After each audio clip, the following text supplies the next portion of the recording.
what has been happening in recent years to trigger these kind of unprecedented changes in both swine and chicken flu viruses?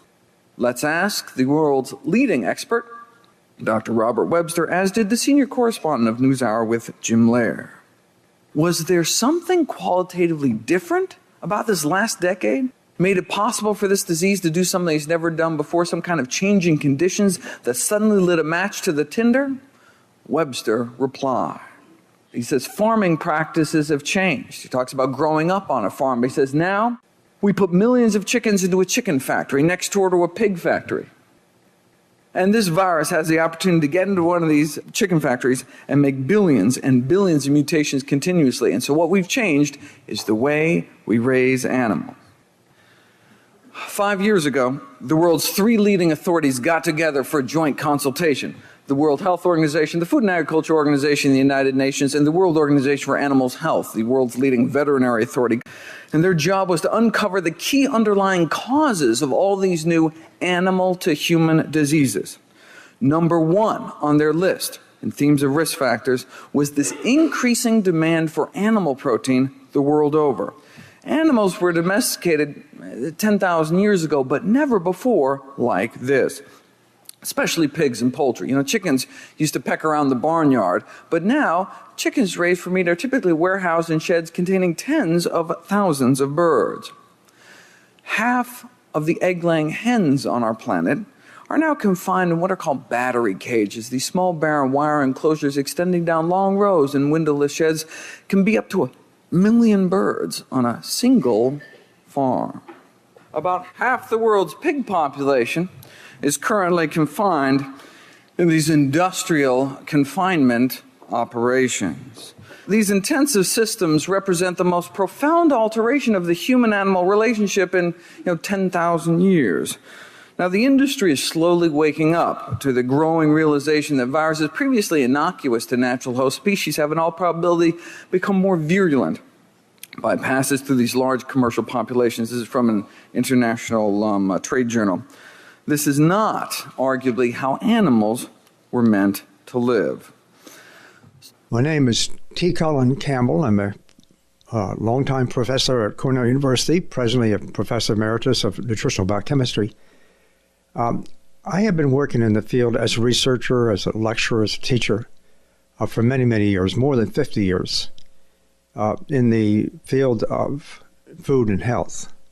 We learned when we gathered all the information from the laboratory on the one hand, from the human studies on the other, that this information rather substantially pointed to the idea that consuming anything other than whole plant-based foods could create health problems. We learned that nutrition is a major factor in keeping us healthy.